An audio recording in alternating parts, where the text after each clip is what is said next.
Assalamualaikum warahmatullahi wabarakatuh. Apa kabar semuanya? Mudah-mudahan sehat selalu ya.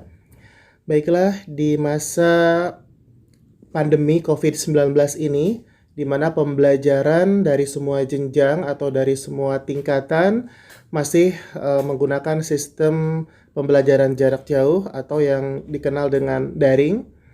Nah, untuk hari ini saya akan menyampaikan satu materi mengenai mata kuliah pertemuan yang kedua ya, yaitu matematika ekonomi. Kita akan bahas mengenai sistem bilangan nyata. Kemarin di pertemuan yang pertama kita sudah bahas mengenai himpunan, kemudian bagaimana cara menggambar atau membuat diagram Venn. Mudah-mudahan bisa dipahami ya. Nah, ini pertemuan yang kedua, lanjutannya yaitu mengenai sistem bilangan nyata. Kita akan belajar mengenai sistem bilangan. Nah, bilangan ini kita bagi menjadi beberapa ya.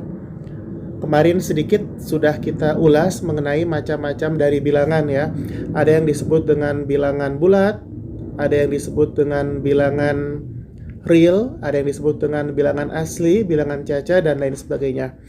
Nah, di slide yang kedua ini ditampilkan mengenai sistem bilangan. Di sini digambarkan ke dalam beberapa kotak ya. Yang paling dalam atau yang paling kecil di sini ada yang disebut dengan bilangan asli ya. N sama dengan bilangan asli. Kemudian lapisan yang kedua ada bilangan bulat. Lapisan yang ketiganya ada bilangan rasional. Nah, perbedaannya apa? Kemarin sudah kita bahas mengenai perbedaan antara bilangan asli dan bilangan cacah ya. Baik, kalau bilangan asli ini adalah bilangan yang dimulai dari angka 1, kemudian bilangan setelahnya penjumlahan 1 ya. Jadi 1, 2, 3, dan seterusnya. Kemudian ada juga yang disebut dengan bilangan cacah. Untuk bilangan cacah itu dimulai dari angka 0, kemudian setelahnya tinggal dijumlahkan dengan 1 dari bilangan sebelumnya ya. Jadi 0, 1, 2, 3, dan seterusnya. Nah, di kotak lapisan yang kedua ini ada bilangan bulat. Bilangan bulat ini sebetulnya kita bedakan menjadi bilangan bulat positif, kemudian 0, dan juga bilangan bulat negatif ya. Di mana bilangan bulat positif itu di sebelah kanan 0 ya. Kalau kita gambarkan sebuah garis bilangan, maka bilangan bulat positif itu ada di sebelah kanan 0. Sementara bilangan bulat negatif itu ada di sebelah kiri 0. Misalnya min 1, min 2, min 3, min 4, dan seterusnya. Kemudian yang terluar ya, atau yang di lapisan ketiga ada yang disebut dengan bilangan rasional.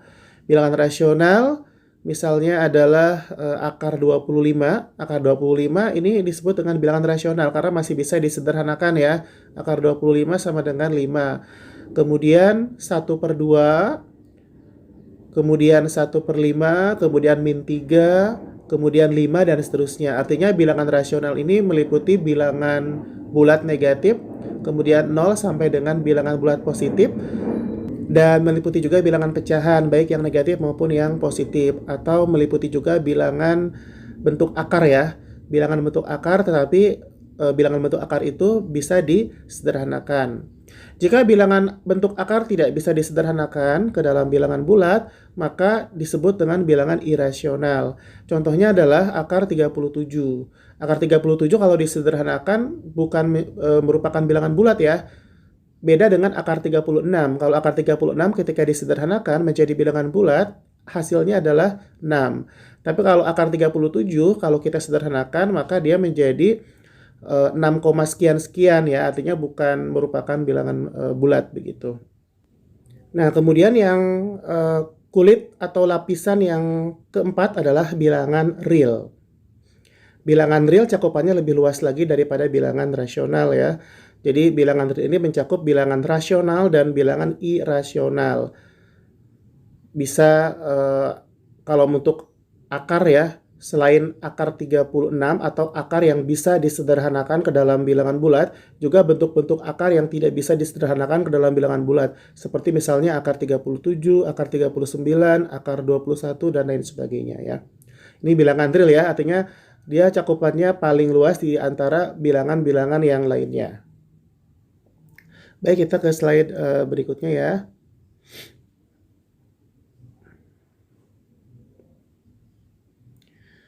Nah, kemudian kita akan belajar mengenai sifat-sifat bilangan real ya. Apa saja sih sifat-sifat bilangan real? Nah, berikut ini merupakan sifat-sifatnya. Yang pertama adalah trikotomi. Artinya jika X dan Y adalah suatu bilangan, maka pasti berlaku salah satu dari X lebih kecil Y atau X lebih besar dari Y atau bisa juga X sama dengan Y. Ini yang disebut dengan trikotomi ya, sifat yang pertama. Yang kedua adalah ketransitifan. Ketransitifan, jika X lebih kecil Y dan Y lebih kecil X, maka X lebih kecil daripada Z. Ini adalah sifat yang kedua. Kemudian kita ke sifat berikutnya yang ketiga, yaitu sifat perkalian. Misalkan Z bilangan positif dan X lebih kecil Y, maka X kali Z lebih kecil daripada Y kali Z. Sedangkan bila Z bilangan negatif, maka X kali Y itu lebih besar daripada Y dikali Z ya. Itu tadi sifat-sifat bilangan. Yang tidak kalah pentingnya, kita akan membahas mengenai garis bilangan. Setiap bilangan real, dia memiliki posisi pada suatu garis yang disebut dengan garis bilangan. Garis bilangan ditunjukkan oleh sebuah garis yang horizontal. Kalau kita masukkan angka-angkanya dari 0 ke kiri, ini merupakan bilangan negatif, kemudian dari 0 ke kanan merupakan bilangan positif ya. Ini mengenai garis bilangan. Nah, kemudian ada istilah yang kedua yaitu selang. Selang ini artinya himpunan bagian dari garis bilangan disebut sebagai selang. Ada beberapa jenis selang. Yang pertama adalah X lebih kecil dari A, kemudian X lebih besar daripada A, lebih kecil sama dengan A. Kemudian berikutnya A lebih kecil dari X, lebih kecil daripada B. Kemudian himpunan berikutnya A lebih kecil sama dengan X, lebih kecil sama dengan H. Himpunan berikutnya X lebih besar daripada B. Himpunan berikutnya X lebih besar sama dengan B. Dan yang terakhir X anggota dari R, artinya X anggota dari himpunan bilangan real ya. Nah, di kolom yang pertama adalah mengenai himpunan, di kolom yang kedua adalah selangnya. Kita akan coba bahas X lebih kecil daripada A, maka selangnya adalah dari negatif tidak terhingga sampai dengan A. Grafiknya bisa dilihat di sebelah kanan ya. Di sebelah kanan kita lihat garis bilangannya. Yang pertama atau yang di baris yang pertama itu ada A ya. A, kemudian kita tarik ke sebelah kiri, ada tanda panah, artinya ke sebelah kiri tidak terhingga. Tidak terhingga ke sebelah kiri tandanya adalah negatif, maka selangnya adalah negatif tidak terhingga, koma, alfa. Kemudian berikutnya, yang bagian 2 juga, ini kita tarik garis ke sebelah kiri dari titik A ya. Artinya tidak terhingga ya. Tidak terhingga ke sebelah kiri artinya negatif. Jadi negatif tidak terhingga atau tidak terdefinisi, koma, alfa atau koma A. Nah, lantas bedanya apa yang bagian 1 dan bagian 2? Sekilas tampak sama ya. Tetapi kalau kita diperhatikan, ini ada perbedaannya. Coba dilihat titik A untuk garis bilangan yang pertama, dia kosong ya. Bulatannya kosong. Sementara yang bagian 2, garis bilangan yang kedua, dia bulatannya tebal, hitam. Nah, artinya adalah jika bulatannya kosong, maka tandanya di sini adalah lebih kecil. Jadi kalau ke kiri berarti lebih kecil. Nah, kalau dia bulatannya tebal atau hitam, maka dia lebih kecil atau sama dengan. Yang jadi acuan adalah di tabel kolom pertama mengenai himpunan ya. Nah, itu ada keterangannya. X lebih kecil daripada A. Jadi yang jadi acuan adalah titik A-nya. Kalau dia lebih kecil, maka garis bilangannya ke kiri ya, tanda panahnya, kemudian titik A-nya itu tidak ditebalkan. Beda dengan garis bilangan yang kedua ya, itu titik A-nya ditebalkan karena X-nya lebih kecil sama dengan A ya.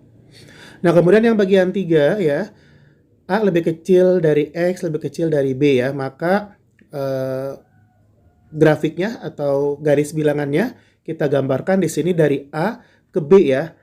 Baik titik A atau B tidak dihitamkan atau tidak ditebalkan karena tandanya lebih kecil. Kecuali ada tanda sama dengannya seperti yang bagian 4 ya. Seperti himpunan yang keempat, itu ada tanda lebih kecil sama dengan, maka dia ditebalkan baik di titik A maupun di titik B-nya. Kemudian di bagian berikutnya, X lebih besar daripada B ya. Nah, berarti yang jadi acuan adalah titik B. Kemudian, karena lebih besar dari B, berarti dia ke kanan ya. Kita tarik garis bilangannya ke kanan, ada tanda panah ke kanan, sampai dengan tidak terhingga ya. Untuk titik B-nya tidak ditebalkan, karena tandanya tidak ada tanda sama dengannya. Sementara kalau yang di bawahnya itu ada tanda sama dengan ya, lebih besar sama dengan, maka titik B-nya dibulatkan hitam atau ditebalkan. Nah, yang terakhir, X anggota dari R. Artinya nilai X ini adalah anggota dari himpunan bilangan real. Nah, berarti yang jadi acuan adalah dua tanda panah yang di sebelah kiri dan yang di sebelah kanan. Artinya ke sebelah kiri tidak terhingga negatif ya, ke sebelah kanan tidak terhingga positif. Sehingga selangnya negatif tidak terhingga, koma tidak terhingga ya, atau tidak terdefinisi ya. Ini untuk mengenai jenis-jenis selang. Kita lanjutkan ke slide berikutnya mengenai pertidaksamaan. Pertidaksamaan satu variabel adalah suatu bentuk aljabar dengan satu variabel yang dihubungkan dengan relasi urutan. Adapun bentuk umum daripada pertidaksamaan yaitu A per B. Misalnya kalau dia tandanya lebih kecil berarti lebih kecil D per E.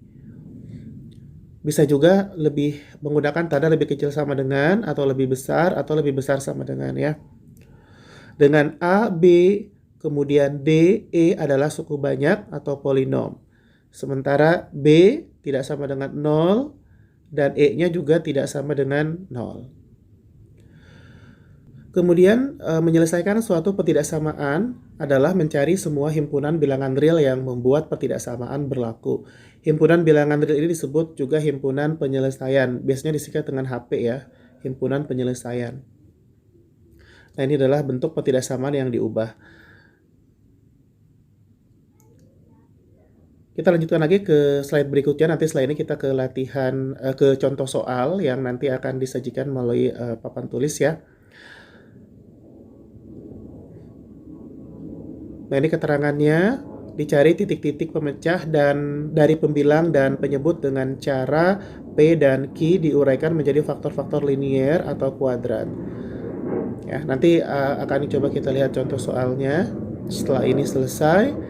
Nah, ini contoh soalnya, tentukan himpunan penyelesaian berikut ini ya. Misalnya 13 lebih besar sama dengan 2x min 3 lebih besar sama dengan 5. Langkah yang pertama adalah jika Anda misalnya menemukan sebuah soal pertidaksamaan linear seperti ini, kita fokus ke bagian tengah terlebih dahulu. Di bagian tengah ada 2x min 3. Nah, kemudian min 3-nya coba kita hilangkan. Bagaimana cara menghilangkan min 3? Caranya kita tambahkan dengan 3. Sehingga di bagian tengah kita tambahkan dengan 3. Nah, kalau di bagian tengah kita tambahkan 3, maka di sebelah kiri dan kanan juga harus kita tambahkan dengan 3. Ya, sebelah kirinya 13 kita tambah dengan 3. Kemudian lebih besar sama dengan, nah sebelah tengah 2x min 3 ditambah 3. Boleh langsung aja, min 3 tambah 3 kan habis ya. Sehingga yang di tengah cukup kita tulis dengan 2x. Kemudian tulis kembali tanda lebih besar sama dengan, sebelah kanannya kita tambahkan dengan 3. Sehingga kita tulis 5 plus 3. Turun ke bawah, langsung saja kita jumlahkan, 13 tambah 3, 16. Tulis lagi tanda lebih besar sama dengan, kemudian lebih besar sama dengan 8 ya. Jadi 16 lebih besar sama dengan 2x lebih besar sama dengan 8. Kita fokus lagi ke sebelah tengah. Di tengah itu ada 2x ya. Variabel x-nya, koefisien x-nya itu ada 2. Nah, sekarang kita coba rubah menjadi x. Caranya bagaimana? Caranya 2x kita bagi dengan 2. Jadi supaya di bagian tengah hasilnya x, maka 2x kita bagi 2. Nah, jika bagian tengahnya kita bagi 2, maka sebelah kiri dan kanan juga harus kita bagi 2. Sehingga nanti hasilnya 16 dibagi 2, kemudian lebih besar sama dengan 2x dibagi 2, lebih besar sama dengan 8 dibagi 2. Ya, jadi 8 lebih besar sama dengan x lebih besar sama dengan 4 ya. Atau bisa juga kita sederhanakan lagi ya. Jadi sebetulnya boleh sampai 8 lebih besar sama dengan X lebih besar sama dengan 4. Atau kalau mau disederhanakan lagi artinya dirubah posisinya. 4-nya diletakkan di sebelah kiri. Kalau 4-nya diletakkan di sebelah kiri, maka tandanya kita rubah ya, yang tadinya lebih besar sama dengan menjadi lebih kecil sama dengan. Sehingga menjadi 4 lebih kecil sama dengan X, lebih kecil sama dengan 8 ya. Nah, yang terakhir, baru kita gambarkan garis bilangannya. Nah, untuk garis bilangannya, berarti dari 4 sampai 8, ini yang jadi acuan ya. Karena tandanya lebih kecil sama dengan, artinya ada tanda sama dengannya ya. Sehingga titik 4 dan 8-nya kita bulatkan hitam ya, seperti pada gambar. Ya, jadi dari 4 sampai dengan 8 kita gambar garis bilangannya kurang lebih seperti ini ya.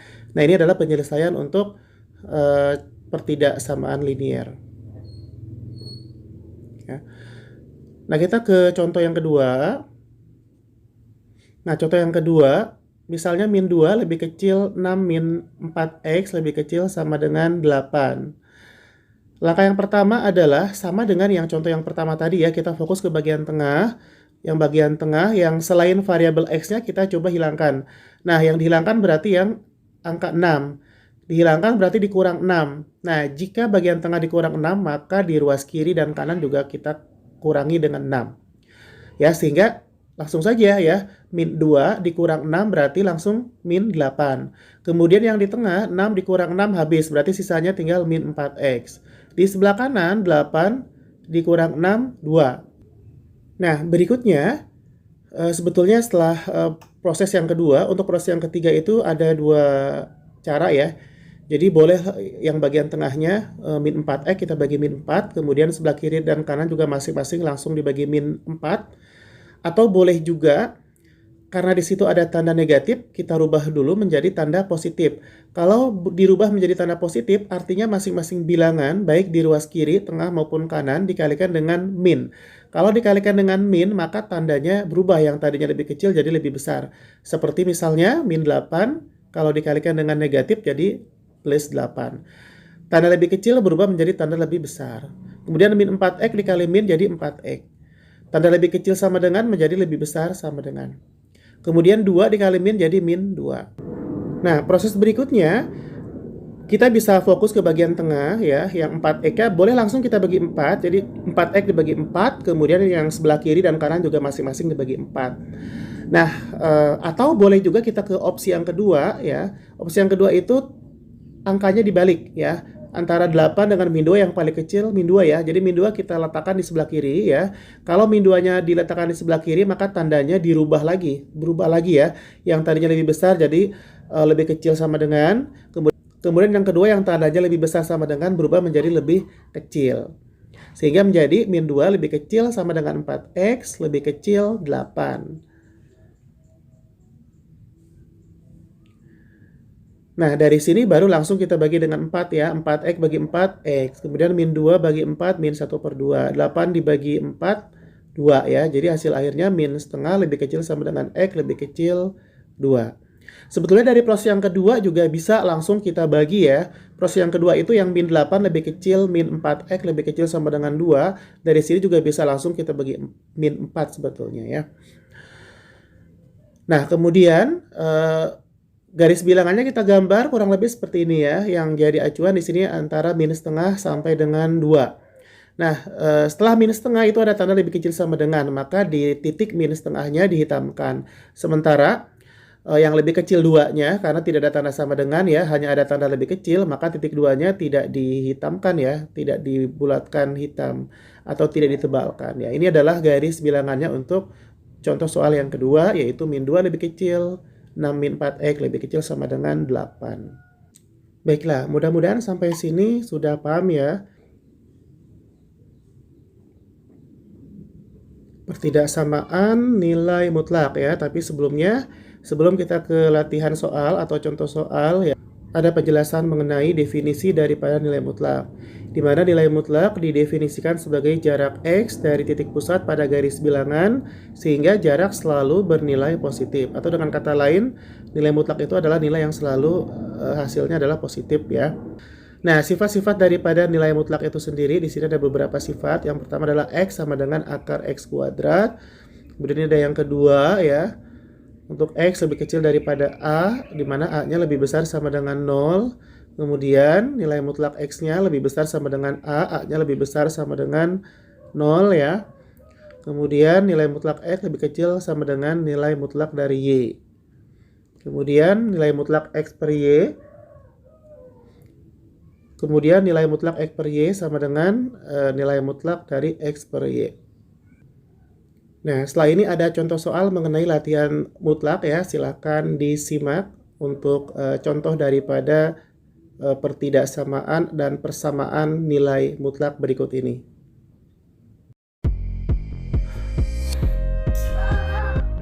Baiklah, langsung saja ada 3 contoh soal mengenai persamaan dan pertidaksamaan nilai mutlak.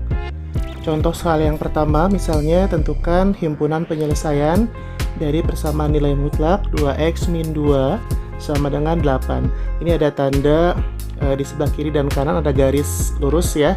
Garis lurus vertikal ini adalah tanda lambang dari tanda mutlak. Maka penyelesaiannya adalah jika tandanya sama dengan, maka langkah pertama 2x min 2 nya kita keluarkan dari tanda mutlak, kemudian sama dengan 8, maka nilai x-nya 5. Kemudian yang kedua, 2x min 2 nya kita keluarkan dari lambang tanda mutlak, kemudian sama dengan min 8. Maka diperoleh x-nya sama dengan min 3.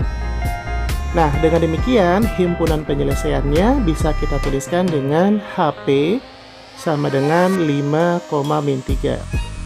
Artinya, nilai x-nya bisa 5 maupun min 3. Ini adalah contoh soal yang pertama mengenai persamaan nilai mutlak. Berikutnya contoh soal yang kedua mengenai pertidaksamaan nilai mutlak. Misalnya ada soal tentukan himpunan penyelesaian atau HP dari 2x min 1 lebih kecil 6. Jika tandanya lebih kecil, maka proses penyelesaiannya adalah untuk 6 di sebelah kanan pindah ke kiri menjadi min 6, kemudian setelah itu masukkan tanda lebih kecil, kemudian 2x min 1-nya kita tuliskan kembali di tengah, kemudian tulis kembali lebih kecil, kemudian di sebelah kanan 6. Nah, setelah polanya seperti ini, berikutnya adalah kita fokus ke bagian tengah, itu ada min 1 yang tidak ada variabel x-nya ya, kita hilangkan. Nah, berarti min 1 kita hilangkan, caranya ditambah 1. Nah, bagian tengah kita tambah 1, maka sebelah kanan juga sama, kita tambah 1. Sebelah kiri juga sama, kita tambah 1, maka hasilnya adalah min 5 lebih kecil 2x, karena min 1 tambah 1 habis ya, lebih kecil 7. Nah, kemudian kita fokus lagi ke bagian tengah, itu ada 2x. Kita rubah ya, supaya hasilnya x, maka 2x kita bagi dengan 2 ya. Nah, kalau 2x yang dibagi 2, maka sebelah kiri dan kanan juga kita bagi 2. Sehingga menjadi min 5 per 2 lebih kecil x lebih kecil 7 per 2. Dengan demikian, himpunan penyelesaiannya HP sama dengan min 5 per 2 lebih kecil x lebih kecil 7 per 2. Ini untuk contoh soal yang kedua, yaitu mengenai pertidaksamaan nilai mutlak. Yang terakhir, contoh soal yang ketiga masih mengenai pertidaksamaan nilai mutlak. Misalnya tentukan HP ya, HP itu himpunan penyelesaian dari pertidaksamaan nilai mutlak 2x plus 3 lebih besar 5. Jika tandanya lebih besar, maka langkah pertama kita rubah dulu atau kita keluarkan dulu ya 2x plus 3 nya dari tanda mutlak. Kemudian tandanya tetap kita tulis lebih besar 5, ini yang pertama. Yang kedua, 2x plus 3 nya kita keluarkan dari tanda mutlak, kemudian tanda lebih besarnya kita ganti atau kita rubah dengan tanda lebih kecil. Nah, karena dirubah menjadi tanda lebih kecil, maka 5 nya kita berikan tanda minus di depan, jadi min 5. Oke, yang sebelah kiri kita selesaikan dulu ya. 2x lebih besar 5. Nah, 3 pindah ruas ke kanan jadi min 3. 5 dikurang 3, 2. Maka x-nya lebih besar 2 dibagi 2, 1. Jadi x lebih besar 1. Ini x yang pertama. X yang kedua diperoleh dari pertidaksamaan yang sebelah kanan ya. Jadi 2x lebih kecil min 5. Nah 3 di sebelah kiri pindah ruas ke kanan jadi min 3. Sehingga min 5, min 3, min 8. Maka x nya lebih kecil. Nah min 8 dibagi 2 min 4 ya. Jadi x lebih kecil dari min 4. Dengan demikian himpunan penyelesaiannya x nya lebih kecil min 4 dan x nya lebih besar dari 1. Ini adalah contoh yang ketiga ya, mengenai pertidaksamaan nilai mutlak. Nah itu tadi contoh soal mengenai nilai mutlak ya, persamaan dan pertidaksamaan nilai mutlak, mudah-mudahan bisa dipahami. Ini ada 5 latihan soal mengenai nilai mutlak, silakan dikerjakan dan dikumpulkan ya. Baik, itu tadi tutorial mengenai mata kuliah Matematika Ekonomi, mudah-mudahan bermanfaat. Insya Allah kita lanjutkan ke pertemuan berikutnya. Terima kasih sudah menyimak videonya sampai selesai. Akhir kata, wassalamualaikum warahmatullahi wabarakatuh.